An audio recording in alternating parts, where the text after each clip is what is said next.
Tiffany gonna get it started with Sheree. She gonna get it back started with Keke. Okay, so Tiffany came to work this season with that baby in her belly. She gotta feed that baby and buy that baby some clothes. So Tiffany is working, y'all. Anyway. Hey everybody, welcome back to the Brenda Yvonne channel. Of course, I'm your girl, Brenda Yvonne. Here at my channel, we do fun reviews, recaps, and discussions of all of our favorite shows. This video, we are talking on Love and Marriage Huntsville. This is season 6, episode 6. I believe the title was Being Lady-like. Before we get into anything, y'all, please don't forget to hit that thumbs up button. Thank you for continuing to subscribe. Help me out. I'm this close to making my 300 subscribers.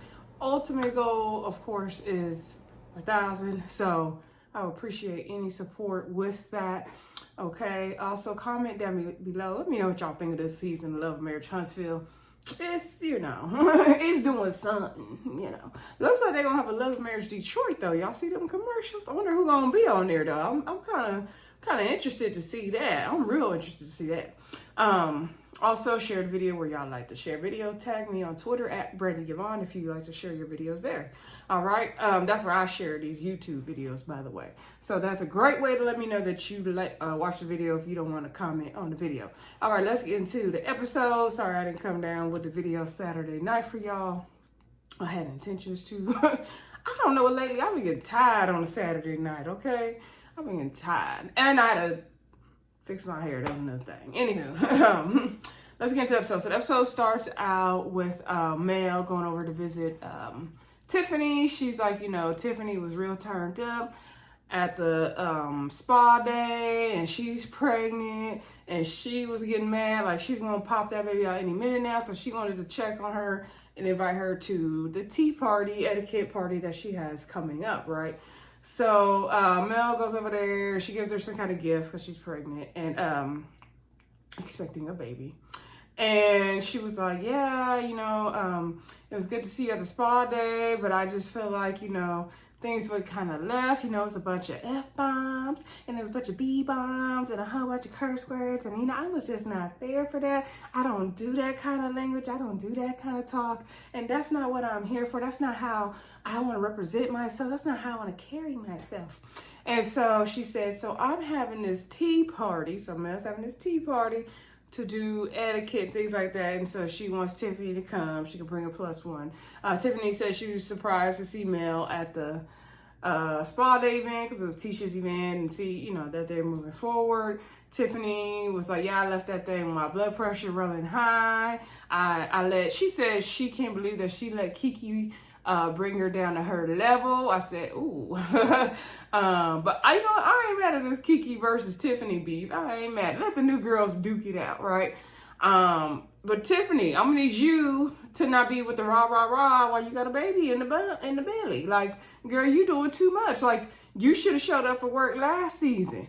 You gonna come back to work this season. See, you need to tone it down till you pop that baby out, okay? So anyway, Tiffany says she want to have a talk with Keke and hopefully things can move forward, which they not. So anyway, okay, now we're back down to Maurice and Kimmie's house. Okay, so Kimmie's making some pasta. Maurice is having a hard time with little Maurice. I don't know why they keep calling him Monster. He 15. Like, what? Ain't his real name Maurice? Maurice Jr. Can he be MJ? Well, they got an MJ in the other Scott family, so I don't know. It's too many with the M's, right? So anyway, Maurice Jr. So big Maurice is having a hard time with little Maurice to get him to do his homework and take care of his responsibilities. And so Kimmie said, well, I'm having a hard time just getting him to clean his room. And when I tell him to clean his room, he's just not doing it. And so Maurice is like, so basically you tell him to clean his room and he don't do it. She's like, precisely. And so he was like, so you tell him to do something and he don't do it and then that's it? And she's like, okay, do you really believe that? And I'm like, Maurice, do you think that's it? Like, Kimmie ain't that kind of person. Are you crazy? This whole scene, man, had me side-eyeing the hell out of Maurice, okay? For real. And I could really see, I used to give Maurice his credit, but no, he is just like his brother. Just like him. Them Scott boys or something else.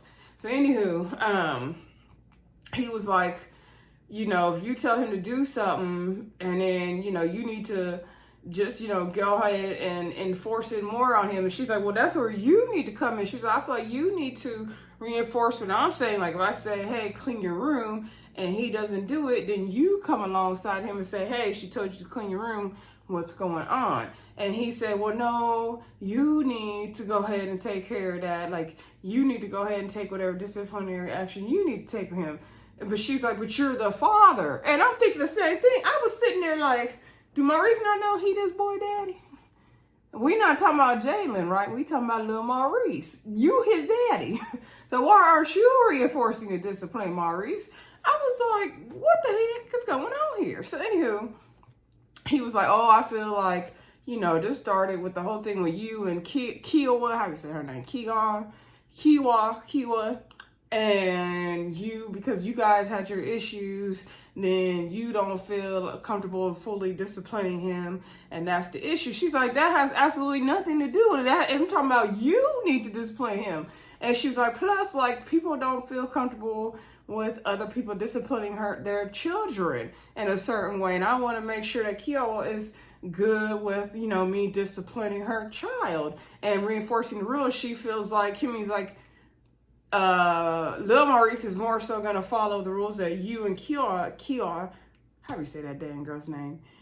Kiwa have for him versus my rules, because I'm just a bonus parent. And I totally agree. So in the confessional, Maurice trying to do the Jedi mind trick on Kimmie, saying like, oh, well, you don't, feel like you gotta treat my little Maurice like he's your own. She's like, I have to literally do treat him like he's my own. I love him. She's like, I'm just saying when it comes to discipline, I'm going to always be overrided because I'm the bonus parent. I totally get what Kimmie is saying. I don't know why Maurice is not getting it. So then he come up with the dumb idea to call Maurice's mama, little Maurice's mama, Kiwa. And she's like, I don't know why. Kimmie's like, I don't know why you call her, because this ain't got nothing to do with her. So he calls her and she's like, hey, I have some issues with little Maurice following directions and all this. And Kimmie, is not sure if you're okay with her disciplining him. And she wanted to talk to you and all this stuff. And so she's like, Kimmie is like, she has absolutely nothing to do with this. This is not even concerning her. That's not what I'm saying. So she's like, anyway, she tells Kiwa, hi, like, I don't know why he called you. My concern is, so Maurice is like, are you going to feel comfortable with, Kimmie disciplining Lil Maurice in the way you would? And so Maurice is like telling her, no, I'm going to let you explain to Kimmie. Kimmie like, I don't even have an issue. So Kiwa said, yeah, that's totally fine. I have no problem with that. But she also said, I understand what Kimmie is saying, and I appreciate her, being concerned about how I would feel, because as the other, step parent, that makes total sense. She understands what Kimmie is saying as well. And so she was like, are you okay? So Maurice is like, so are you okay with her basically treating Maurice like, little Maurice like he's Jalen? And she's like, no, that's not what I'm saying. I'm saying like, if she wants to discipline him in the way that we would, that's totally fine. And so Kimmie's like, I don't think you're, so then Maurice gonna take it as, okay, so you neutral. And Kimmie's like, no, she not neutral. She's agreeing with me. She's like, I don't think this phone call really worked out for you. And it did. And I still was dumbfounded. Was I the only one? Let me know in the comments, please, y'all. Was I the only one who was dumbfounded at why Maurice is trying to make it like Kimmie got to do all the disciplining of his child? That's your child. You should be the primary disciplinarian. To me, it's giving, Lil Maurice is living in the house with me full time. I don't really want to do the work of it all. I'd rather have, I'm going to adjust this camera, y'all. I'd rather have Kimmie do all the work for me because she in the house. That's what it's giving. It's giving, I ain't going to raise my child. I'm going to leave it up to Kimmie. And I want Kimmie to step up more so I ain't got to do the work. That's what it's giving to me. Is giving that to y'all. And I just feel like that's totally wrong. You're the primary parent. You definitely need to reinforce everything Kimmie says. Actually, she should be the reinforcer. You should be the primary disciplinarian. That don't even make no sense, because he is 15. He's old enough to be back talking. She came into his life when he was, not that young. So he could definitely be like, well, you ain't my mama. So he needs to he ain't doing that, we ain't heard, but still, he needs to correct all that right now. That didn't make no sense to me. So anyway, then we see, let's just stay in the Maurice track and then we'll jump to the Stormi Keke thing. So Maurice and Martell meet up. Look like it's Maurice's office building him and Kimmie had, and they're doing some work in there and some updates and restorations and things like that. And so Martell was, joking with him, saying that, you're not going to get these things painted and looking right till Kimmie put her touch on it. So then, Martell said he doing better. His credit score is better. Everything's getting better. He still ain't passed that builder's license, though. Y'all think he gonna pass that test this season or not? Anywho, Maurice was like, I got to check on you as big brother. I got to check on you. And he's like, how's the whole co-parenting thing? He's like, well, the kids is good, but me and Mel, we not good. And we had a party for Mariah, and she invited everybody else, and she didn't even let me come. I said, boy, you was dumb as rocks, Martell. Speaking of that, I forgot an important scene. It just reminded me from the Tiffany and Mel scene. Let me rewind. So Mel was talking about the Mariah's party and how she invited Tisha and Tisha's daughters because they were close with her daughters at one time. Remember, those girls all used to be friends. And so she was telling Tiffany about how Martell came to the party unannounced. They called Martell before the party so that he could tell Mariah happy birthday. He asked, was he invited to the party? She told him, no, you can get her afterward. He still came uninvited. So she's telling Tiffany the story, what happened, what we saw last week, because Tiffany wasn't there. And so then she plays this voice recording of when they got home. They called Martell so that he could come pick the girl up and spend, the rest of her birthday with her. He's like, no, I'm not going to get her today. So Mel's snickering. So you're not going to pick her up today, Martell? You're not coming today to pick her up? And he was like, no, man, no, I'm coming to get her Monday, Melody. And so she was laughing, and that was the only part of the phone call we heard. So he did all that fussing and fighting and arguing, causing the scene, getting into it with Melody, getting into it with Miss Van for you not to even pick that child up on her birthday, but you did all the fuss that you wanted to see her on her birthday. Get out of here, Martell, with that. Anyway, back to the current scene, right? So Maurice is like, yeah, when the kids get involved, that day when the kids are seeing all that, that's not good. Like, take it from me. I went through divorce. I had to rebuild. I had to restart over. I had to do all this. Like, you need to get that together right now, okay? And so Martell asked him, how's little Maurice doing? And he was like, he's just at this age. He's not listening. I told him he only has to, do his chores, do his homework, get good grades. He doesn't want to listen. He doesn't want to do this and that. And he's like, I had a dog named Peaches growing up, and every time I called Peaches to come in the house, Peaches was run away, run across the street, and Peaches ended up getting hit by a car and getting ran over. So he doesn't want little Maurice to end up getting ran over by society or life on the outside world. He was very much giving Marcel in this scene as well. He was basically saying that, like, little Maurice grew up spoiled. He's like, man, if I had the life he had, man, like, my life would have ended up totally different. And so Martell's like, no, I would have been the same or worse, because Martell's thing is like, spoiled kids don't, always make good decisions in life either. And he's like, my mom always says you are who you are. And that's very true. Like, you can give your kids the world, okay? You could spoil them, give them every opportunity, but if they don't take advantage of it, they don't heed to instruction, they don't want to make something of themselves, they not. It don't matter what you do.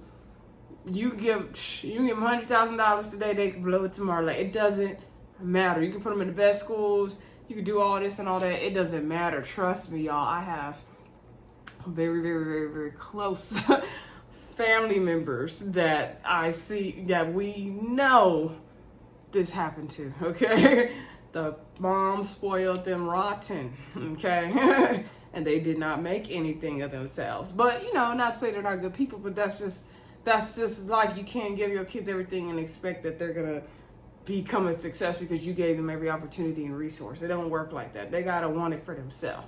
So in that regard, Martell was giving him some good advice, okay? I think little Maurice is also at that age. He's 15. He's trying things. He's testing the limits, especially in this co-parenting situation he got. Martell said, at that age, he was doing all kind of stuff, getting in fights, being defiant and all that. And, Maurice is like, well, what made you change? And he's like, sports. He really got into sports. And JROTC really gave him that discipline. And so him working out everything, it's his own self-motivation. That's what he's motivated by. And so, again, little Maurice got to figure out what motivates him. And big Maurice is trying to figure him out and figure out what motivates him. Also, hopefully, they can get to the bottom of it before it's too late, right? Okay, now let's get to Keke and Stormi. They go down. Okay, now I don't even know what it was called, a Reiki. So Stormi said in the confessional, she gonna take Keke to do the Reiki. I said, take who to do what? So it's some of that supernatural stuff, y'all know. I don't get into all of that. So basically, the black lady, I forgot her name. She gonna open up the chakras. She gonna figure out their energy, get rid of all the bad energies. Okay. So she said that she got her powers from the church. She has all these supernatural powers of taking out energy and all this stuff. She says she got her gifts from the Lord. Okay, so Keke is like, normally she wouldn't be into all that. Her pastor probably wouldn't approve of it, but you don't knock until you try it. I said, my pastor either, girl. So then Keke asked her, the lady, like, okay, so can you explain or help me understand, like, when you say you got your thing from the church, like, where is that in the Bible? Because, like, some people could take that as blasphemy or whatever, playing around with, magic or whatever. How people could take that a different way, which I would have asked the same thing Keke did, y'all. Would y'all have asked that? I would have asked the same thing Keke did. So the lady said she got her gift from God. Those are people who have not fully read the Bible. When God is in things, when you pray and God is in things, magic happens. How she explained it. I'm still not here for it. I'm not into all that chakras and opening portals and all that. I don't know. I would have to be further educated to, say if that's, within the Bible or not. I'm not knocking anybody who's into that. Okay. If you're into that, that's on you. I'm just saying not what I'm into, okay? But Keke was receptive to it. The girl did Stormi first and was saying, you have a big heart, and you this and that, and Stormi started crying. She said she cries a lot. Lady's like, you have to let it out. God don't want you to keep all that stuff inside. And which is true. And so then why they changed the music when they did Keke's chakras? They did Keke's, and she's like, your words are powerful. Be careful what you say, and you're learning right now. Your words are powerful. Keke said she do know her words have power, so that's why she tried to always speak life into people and empower people. I really see that for you, Keke, but if you think that's what you do, girl, that's what you do. I ain't gonna argue with you. Okay, so then ladies like, enjoy the refreshments, look around the store, let me know you have questions. So Keke and Stormi talked, and Stormi was saying how, Keke was saying, she really understands Stormi, and she feels like, she typically wouldn't do something like this, but she likes Stormi's energy, and she feels like they're a lot more similar than they are different. I don't see that either, but okay. So Keke was saying, like, she really understands Stormi, and Stormi's like, yeah, I feel like you get me. Like, some people say I'm ghetto, whatever, because the way I talk, like, I curse, and I was going, like, at you at the small thing, but you knew, like, it wasn't coming from a bad place. That's just how I talk. No, Stormi, you can articulate yourself in a much better way. You are very smart. You have this business for yourself. You was coming with the rah-rah, and you meant rah. You can't come with rah-rah and then tell me you didn't mean the rah-rah with it. No, I'm not buying that, Stormi. So anyway, Keke was like, girl, don't worry about it. People said I was from the other side of the tracks. That don't mean nothing. And you are. But anyway, Keke and Stormi made up, y'all. So Keke says she's still gonna have a problem with Tiffany. She wanna hopefully have a one-on-one with Tiffany and not have any yelling or screaming happen. Stormi said, you will, because she's pregnant. And so Keke was like, well, she shouldn't be saying the things she's saying if she's pregnant. I agree. Like, we're not gonna keep giving Tiffany a pregnant pass. Keep your mouth closed when you don't want to be stressing out that baby. Don't be letting ignorant stuff come out your mouth then. Because we ain't gonna keep giving you a pregnant pass. I'm not saying to fight and argue with a pregnant lady. I'm not saying that. I'm just saying, like, we not gonna keep excusing her if she gonna be talking out the side of her mouth. So anyway, Stormi says she talked to Courtney and told Courtney that if Tiffany and Keke like don't get together, then Keke gonna come out looking like Tiffany's baby gonna come out looking like Keke. And so, because she's like, you know, the old people used to say that. And so Keke was like, oh, she should love it for her baby to look like me. So, okay, Keke. I mean, Keke's pretty. I mean, it wouldn't be the worst thing. But that baby ain't going to look like Keke. So, anywho. All right, now I think we can get down to the tea party. I think we covered everything else. We didn't get no more so this episode, y'all. So, anyway, we get down to the tea party. I believe it's Miss Carolyn from Atlanta is helping the girls with the etiquette. And so she's explaining, the male got there first, of course, and she's explaining to Mel, like, you're the host, so you're going to greet your guests, you're going to pour your tea, you're going to explaining how everything's going to work. Okay, so Kimmie came in, all the girls came in, Tisha, Tiffany, Keke, Miss Nell, some other girl came. I didn't know if it's Miss Nell's daughter or who the other girl came. She's kind of skinnier. Stormi and her mama, Miss Betty, came. Okay, so Mel has to serve the tea, right? And so the lady, I think, told her to start from her right side, if I'm not mistaken. And so she served the tea. Tiffany didn't really want no tea. Mel's like, oh, you finna drink this tea. She's like, I don't want to hear, I don't want no tea. So then the lady was explaining that when you're drinking tea, if you're standing, you always raise your saucer with your cup. But if you're sitting, you do not raise your saucer. She also said you stir from 12 to 6, so like up and down. That helps the sugar dissolve faster. And then you place your tea back on your saucer. By the way, y'all, I love etiquette stuff. I love like knowing how to set the table nicely and all that kind of stuff. I like that she also touched really hard on the communication, and we're gonna get into that part as well. I love all that etiquette stuff. My grandma sent my aunts to charm school, and I'm like, I wish I could have went, but anyway, I like all that stuff. Just knowing the proper way to do things. I ain't saying you gotta use it all the time. Maybe, you know, some people might feel like it's dated or whatever, but I think it's useful information so you can know how to conduct yourself if you're in a, you know, much affluent or classier or professional situation. You can know what to do, right? So you're not looking, you know, tacky and whatnot. So anyway, so, you know, she gave all the etiquette to the girls. And so then Mel was like, so, you know, I think some of the girls, you know, they had some things come up last week at Tisha's spa day event that they want to talk about here today. And so, they didn't really get into it, but then Miss Nell was like, you know what? I don't remember what was said after what Mel said, but then Miss Nell was like, you know what? Some of these ladies here have some grievances, and we just need to get all out to the table. And I know, like, for sure, like, Stormi has an issue with Mel. You could tell there's an issue here, and these girls need to work it out. So I was like, Miss Nell finna get into it. And I was like, Miss Nell ain't got nothing to do with none of the drama here. You only see Miss Nell do a scene with her husband and Maurice and Martell. So I know why Miss Nell came out of left field with this conversation. But she said, well, I'm going to get the scene started. Get it started, Miss Nell. So anyway, Miss Nell put it on the table. So then Stormi's mama, Miss Betty, was like, excuse me, are you talking about, do you mean that Stormi's having an issue with, or Mel's having an issue with me? Or Stormi's mama or Stormi? Because the issue was with me, Stormi's mama. She thought, okay, you're Stormi's mom, Miss Betty, okay. So now Miss Nell putting two and two together. And so she was like, well, I feel like you don't know what's going on, so I understand why you are speaking on it. So then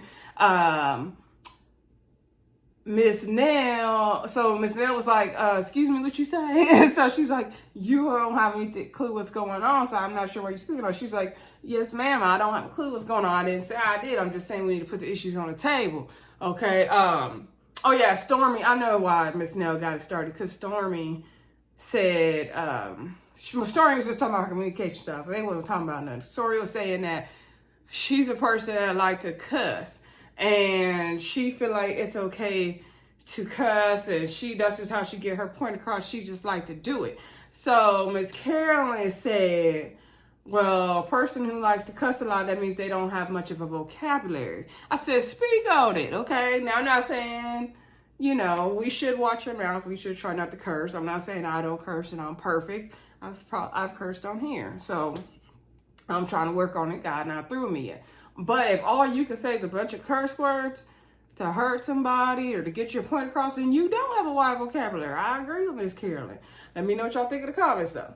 So anyway, Stormi's like, no, that ain't it. And so she's like, yes, because you could get your point across in a different way. The lady's like, think of it this way, someone's always watching you. How do you want to present yourself? And she's like, well, I would tell, other girls, like, it's okay if that's what you want to say, She's like, if I see that shirt, if I like that shirt, I want to say that, and that's okay. So the lady's like, okay, well, if that's you, that's what people know about you, that's what you want to present, then that's totally fine. Miss Carolyn was like, you want to be tacky and sound like you don't know how to articulate yourself, Stormi, go right ahead. That's what Miss Carolyn was basically saying. Like, Stormi, you are Stormi.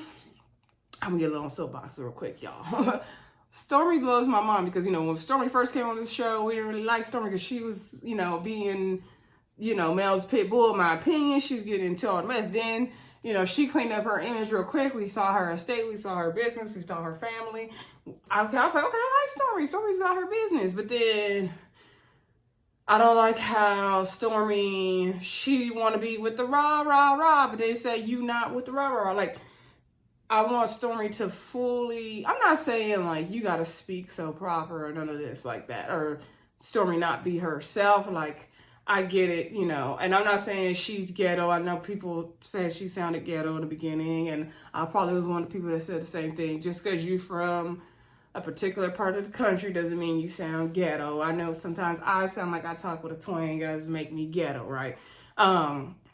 Sometimes I might sound professional. Sometimes I might, sound very, very unprofessional. So it just depends on the setting. I'm just saying, like, Stormi acts like she can't present herself in a different way or a better way when she has all these businesses. That's the part of Stormi I don't get. Like, okay, you don't gotta curse and yell at somebody, Stormi. Like, no, you don't have to. And then if you doing all that rah rah rah and said that's just how you talk, no, that's not just how you talk. Because where's the emotion coming from? So I don't know, Stormi, come on, girl. Like, I want better for you. So anyway, okay, so now we got to piggyback to get back to where we was, right? So Stormi basically told Miss Nell, because Miss Nell met Miss Betty was getting to it. Sorry to jump around in the scene, y'all. And so Stormi was like, basically, I think the best thing is for, my mom and Mel to talk and for you not to talk because you didn't really have nothing to do with any of the drama here. Well, I agree. I don't know why Miss Nell piped up. So then, Mel was like, well, Miss Betty, what is your, issue? Because I didn't even know you had an issue with me. So then Miss Betty goes to explain the whole thing about the social media and how Mel made the tweet about someone recorded a video conversation or phone conversation she had at her house, and everybody thought it was Stormi, and everybody came for Stormi on social media, and Mel never cleared it up. And then when she finally did address it, she said it wasn't,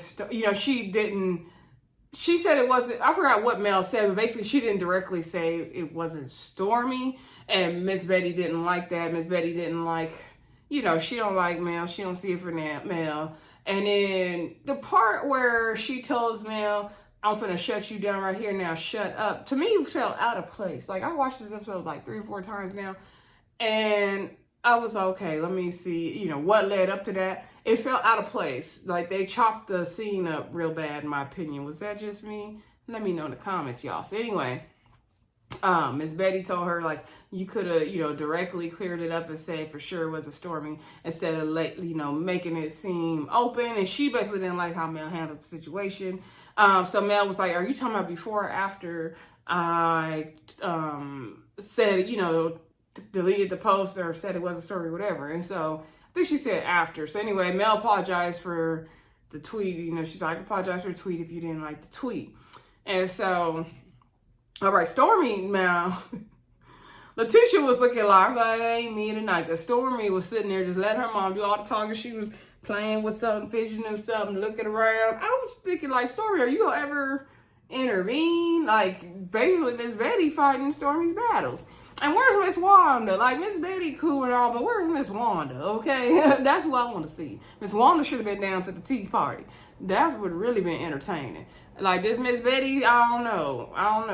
But anywho, so then Keke had a grievance, right? And so every time the ladies would curse or say something out of pocket, that, Miss Curlin would, they would all correct each other with the etiquette of it all. So Keke said, I have a grievance with you, Tiffany, because you were saying, all the stuff about, when it came to me and Letitia, like, I wasn't acting as if I was Tisha's cousin, and you said that I introduced you as I was somebody else's friend, and that's not true. I never introduced myself like that. So Tiffany was saying, like, well, you came into the group, you always presented to me as if you were Mel's friend, but you're Tisha's cousin, and you, to me, you should be Tisha's cousin before you're Mel's friend.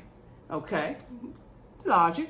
So Keke was like, I was never like, denying myself as Tisha's cousin or none of that. And so Tiffany was like saying basically, she don't even, she don't know. She's like, I don't know you, Keke. I know of you, so I don't really know how you get down. I just know if you did what you did to Tisha, then you could possibly do that to me. And I don't know if I want to be friends with you or that you in my space like that. So then Keke was like, well, let me explain to you what knowing of someone is and knowing someone is, because you don't know the difference. And so Tiffany was like, oh, I don't need to be educated in that. I know the difference. And so Keke was telling us in her confessional that her son played on Tiffany's, Lewis's baseball team. So she's had many conversations with Tiffany. They've known each other for years. I guess they got each other's phone number and everything. So Keke break it down the table and say, my son played on your husband's team. Me and you sat at the baseball games and talked for hours. You met my mom, talked to her hours. You even met my in-laws. Like, I don't understand how you can say you don't know me. And so Tiffany was like, your son played on Lewis's team for a very little while. I do, I've had conversations with you, but Tiffany, I don't know you like that, girl. And so then Keke was really getting mad. So then Keke was like, and then, furthermore, I can't believe you would say that when I went on this whole crusade to help you find your daddy. And I was like, Keke, we didn't see you in that episode looking for Tiffany daddy. Was you back there looking at the records? Was you doing research online at home and calling Mel and Tiffany telling them where to go? Like, where was you, Keke? Because we didn't see you. So then they're like, crusade, like, girl. So then Keke, they show a clip where Mel, Tiffany, and Keke meet up. And I'm guessing it's from around that time when Tiffany was looking for her daddy. Wasn't that like a year or two ago, y'all? Oh my God, Love Marriage Huntsville will dig up all the old drama to make it new again. They need to stop. Carlos, come on. So anyway, they show this clip where Tiffany, Mel, and Keke met up, and Mel saying Tiffany's dad is possibly from Utah or in Utah or something. And Keke got a good friend and live in Utah, and her husband's from Utah. The friend's husband's from Utah, and he know a lot of the people there. And so, maybe he would know, be able to make a connection for Tiffany.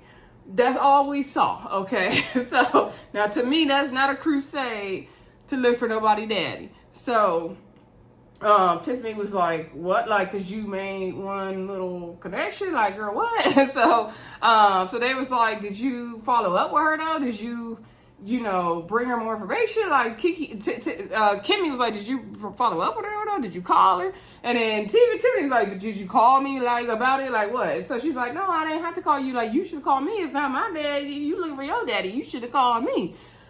And I'm like, Keke wanted a moment. So, Kimmie, so then Keke kept interrupting Kimmie, but Kimmie's like, but did you call her, with the information? So then she's like, no, it's not my daddy. And she was like, oh, yes, and I do know my daddy. And so they was like, oh, dang. And so then everything was getting heated. Mel said in her confessional, she didn't plan for the tea party to go to the left. Like, Miss Carolyn better intervene. Like, Mel going to shut this whole thing down. So Miss Carolyn intervened. She's like, first of all, everybody take a deep breath. We get so worked up with the rah, we can't get our point across. And so then she explained a way Keke could articulate it herself better and came in with the, the ladylike approach of saying, I felt this because you did this kind of thing. That's not what she said, but that's basically what she was saying, right? And she's like, then Tiffany could have came back and said it this way from the ladylike approach. And then Keke could have said it this way from the ladylike approach. And then she was like, when you said something, Keke or Tiffany said, I think Tiffany said, or Keke called Tiffany an a-hole or something, so she corrected her on that. And then she was like, also, then you took that dig on her. And she's like, as black women, we always want to see how we can hurt each other, which is true. And she's like, you know, and I just wish it wasn't like that. Instead of we're uplifting each other, she's like, you know, why did you have to say, you know, that dig at the end? At least I know my daddy. So Keke's like, that's not what I said. That's not what I said. I said, that's basically what you meant and said. Like, let's not play semantics here, Keke. And so they was like, well, that definitely, everybody at the table was like, well, that was a dig. Yeah, that definitely was a dig. And so Keke was like, no, that wasn't a dig. I didn't mean it as a dig. And so she was like, I didn't say, like, at least I know my dad. I was just saying, I do know my dad. And so she was like, no, that was a dig. Like, that was the intent of the comment. If you say, yes, I do know my daddy, when she was talking about her dad, like, that's what you meant, Keke. Like, don't play in our faces. So Kimmie was like, that wasn't a dig, that was really effed up. And so then Keke probably did apologize to Tiffany, said, you know, if that's, you know, how you took us a dig, I'm sorry, that's not what was my intentions, I didn't mean it like that. So Keke apologized to Tiffany, and Mel was like, okay, well, you know, Keke apologized to Tiffany for what she said, and looks like we got somewhere, so we're gonna wrap it up here. Thank Miss Carolyn for coming.